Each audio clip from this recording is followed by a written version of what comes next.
کہ شیخ کی صحبت میں آنے سے انسان کو کیسے کیسے نعمتیں ملتی ہیں۔ حضرت حاجی امداد اللہ مہاجر مکی رحمۃ اللہ علیہ تھانہ بھون میں تھے، شروع کی بات ہے۔ حضرت مولانا رشید احمد گنگوئی رحمۃ اللہ علیہ انہوں نے جب یعنی درس نظامی پڑھا، فارغ ہوئے تو پڑھانا شروع کر دیا گنگو میں۔ گنگو دیوبند سے دور نہیں ہے، گنگو جو ہے وہ تھانہ بھون سے دور نہیں ہے، قریب ہے، واکنگ ڈسٹنس ہے۔ ایک دن دل میں خیال آیا کیوں نہ میں حضرت کی خدمت میں جاؤں اور حضرت سے دعا کر لوں، ملاقات کر لوں، فائدہ ہوگا۔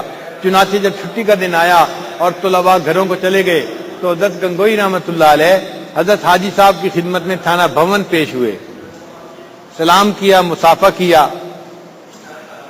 پھر رات ہی کا وقت تھا تو اجازت مانگی کہ حضرت اجازت دے دے، میں صبح اٹھ کے جلدی سفر کروں گا، اس لیے کہ مجھے فجر کے بعد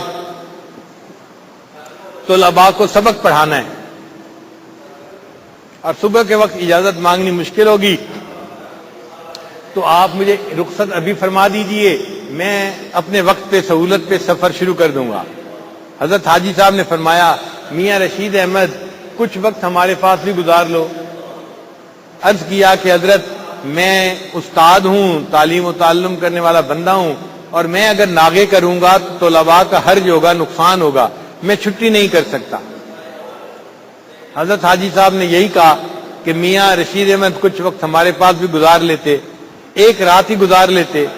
اب دل میں خیال آیا کہ جب حضرت اتنا اصرار کر رہے ہیں تو ایک رات حضرت کے پاس گزارنا کوئی مشکل تو نہیں، تو فرمایا کہ حضرت میں ایک رات یہاں گزار تو لوں، لیکن یہ تو خانقاہ ہے، یہاں رات کو لوگ عبادت میں مصروف رہتے ہیں، کوئی تلاوت کرتا ہے، کوئی ذکر لا الہ الا اللہ کی ضربیں لگاتا ہے، کوئی مناجات میں مشغول ہوتا ہے، رونا دھونا کرتا ہے، تو میں اگر یہاں سوؤں گا تو میری تو رات کی نیند نہیں پوری ہوگی اور صبح کو میرا سفر بھی کھوٹا ہوگا اور میں بچوں کو سبق بھی نہیں پڑھا سکوں گا۔ حضرت حاجی صاحب نے فرمایا میاں رشید احمد آپ اپنی نیند پوری کرنا، آپ کو رات کو کوئی نہیں جگائے گا۔ تو میاں رشید احمد حضرت گنگوئی رحمۃ اللہ نے سوچا کہ چلو اگر یہ شرط ہے کہ میرے اوپر رات کو جاگنا لازم نہیں تو میں نیند پوری کر لیتا ہوں اور اب کی بجائے صبح اٹھ کے روانہ ہو جاؤں گا۔ اب جب یہ فیصلہ کر لیا تو حضرت حاجی صاحب نے اپنے خادم سے کہا کہ میاں رشید احمد کی چارپائی ہماری چارپائی کے ذرا قریب بچھا دینا۔ اب یہ جو قرب تھا نا، یہ جو قرب تھا، اسی میں برکت آنی تھی، اسی میں توجہ پڑنی تھی۔ یہ لوہے نے مقناطیس کے قریب ہونا تھا اور مقناطیسیت کو اس نے بھی قبول کرنا تھا۔ چنانچہ فرماتے ہیں کہ میں رات کو میٹھی نیند سو گیا۔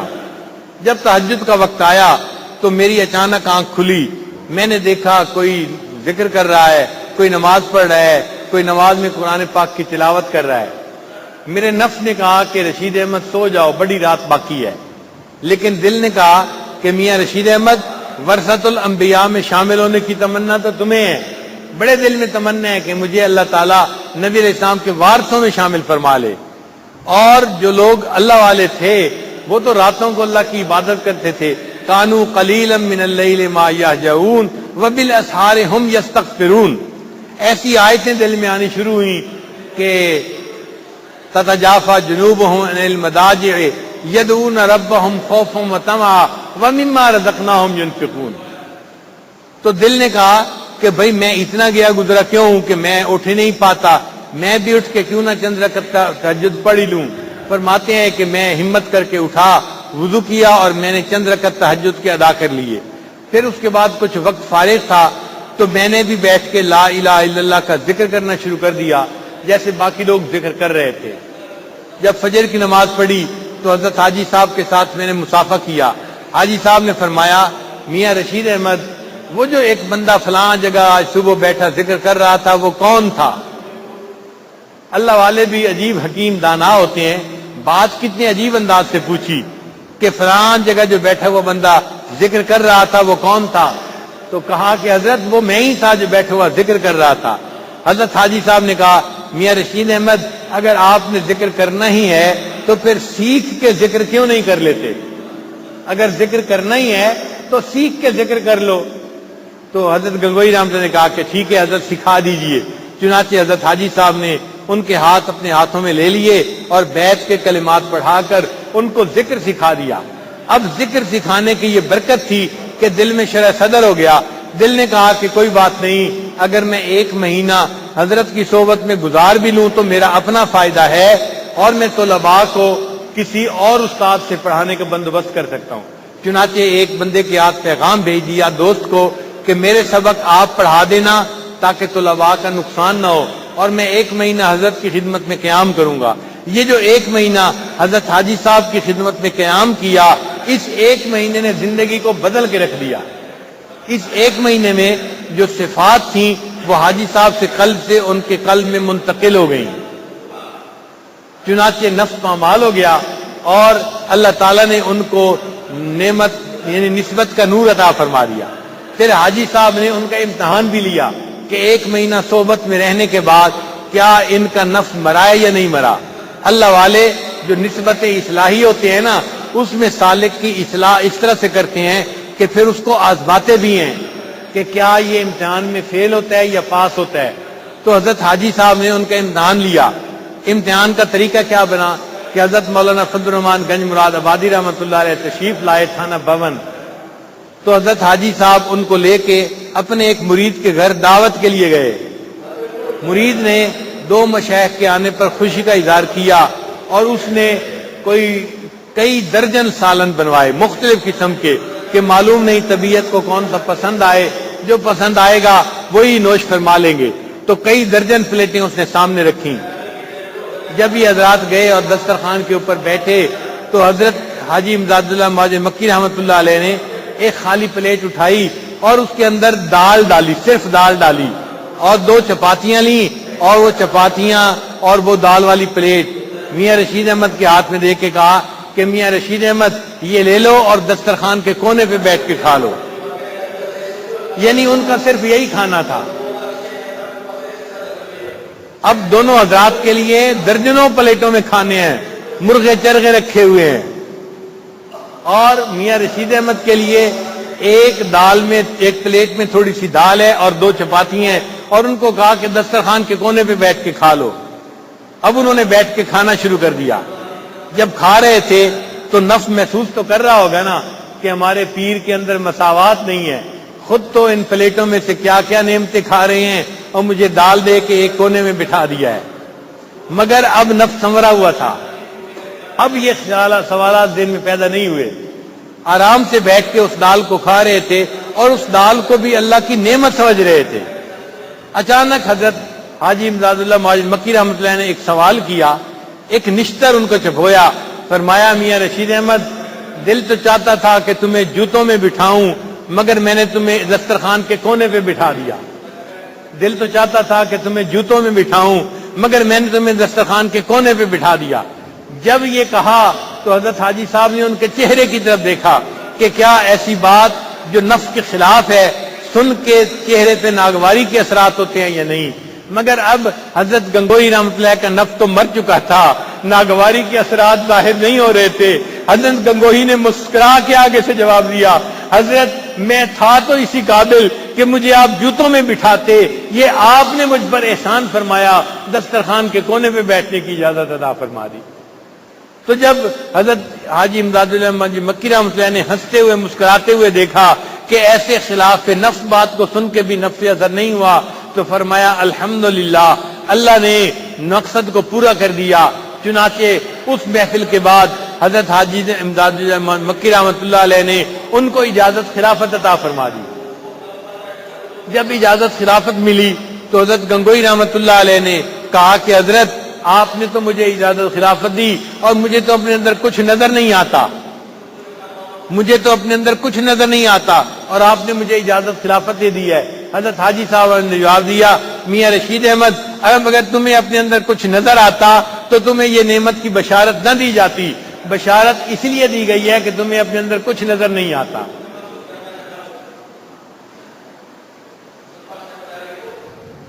پھر حاجی امداد اللہ مکی رحمۃ اللہ نے حضرت مولانا رشید گنگوئی رحمۃ اللہ علیہ کو واپس بھیج دیا. حضرت تشریف لائے اور پھر گنگو میں آ کے طلباء کو پڑھانے میں مشغول ہو گئے. 1 سال تک اپنے مدرسے میں ہی رہے، پھر دوبارہ حضرت حاجی صاحب کی صحبت میں نہیں جانے کا موقع ملا. مگر اس 1 سال میں جو اذکار اور وظائف بتائے تھے اور جو شیخ کی غائبانہ توجہ تھی اس نے ایسا اثر کیا کہ دل کی حالت کو بدل کے رکھ دیا۔ اللہ کی شان دیکھیں، 1 سال کے بعد پھر اپنے شیخ کے ساتھ دوبارہ ملاقات کا موقع نصیب ہوا۔ اب جب ملاقات کا موقع نصیب ہوا تو حضرت حاجی امداد اللہ مواجہ مکی رحمۃ اللہ علیہ نے ایک بہت ہی پیارا سوال پوچھا، میاں رشید احمد یہ بتاؤ کہ بیعت ہونے سے پہلے اور بیعت ہونے کے بعد تمہیں اپنے اندر کیا فرق نظر آیا؟ بیعت ہونے سے پہلے اور بیعت ہونے کے بعد تمہیں اپنے اندر کیا فرق نظر آیا؟ تو حضرت گنگوئی رحمۃ اللہ نے تھوڑی دیر سوچا اور سوچ کے کہا کہ حضرت مجھے اپنے اندر 3 فرق نظر آئے۔ پوچھا کون سے؟ حضرت بیعت جب نہیں تھا کتابیں پڑھتا تھا، کئی جگہوں پہ اشکال وارد ہوتے تھے، لیکن بیعت ہونے کی برکت ایسی ہے کہ اب مجھے نصوص شرعیہ میں کہیں تعارض نظر نہیں آتا، کہیں کوئی اشکال پیش نہیں آتا، ایسا شرح صدر نصیب ہو گیا ہے۔ حضرت نے فرمایا بہت اچھا۔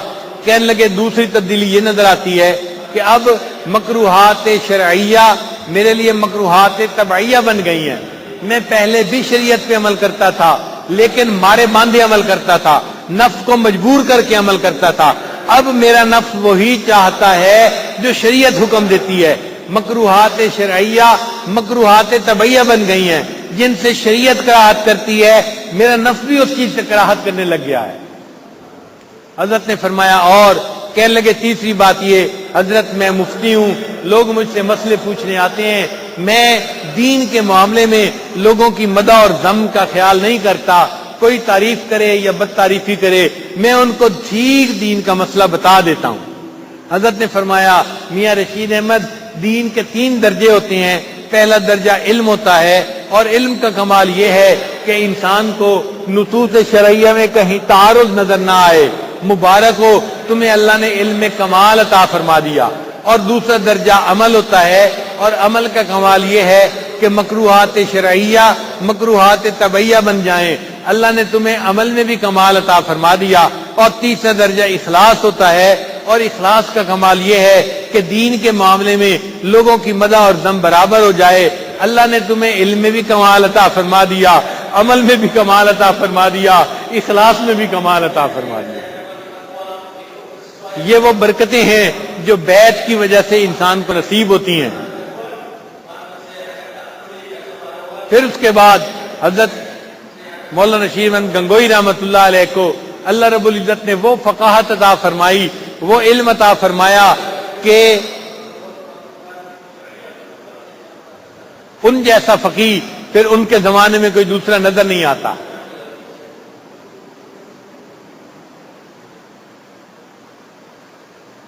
بلکہ حضرت علامہ انور شاہ کشمیری رحمۃ اللہ علیہ کا ایک قول ایک کتاب میں نے پڑھا، وہ فرمایا کرتے تھے کہ حضرت گنگوئی رحمۃ اللہ علیہ کی جو فقاہت تھی وہ علامہ شامی رحمۃ اللہ کی فقاہت سے بھی مجھے زیادہ درجے میں معلوم ہوتی ہے۔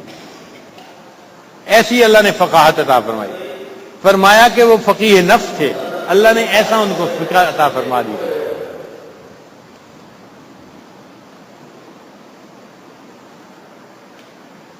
تو اللہ والوں کی صحبت میں وقت گزارنے سے انسان کے اندر یہ جو خوابیدہ صلاحیتیں ہوتی ہیں یہ اجاگر ہوتی ہیں، یہ حسن انسان کے اندر موجود ہوتا ہے، وہ اللہ والوں کی محنت سے ظاہر ہو جاتا ہے، پہلے بند ہوتا ہے نکلتا نہیں ہے۔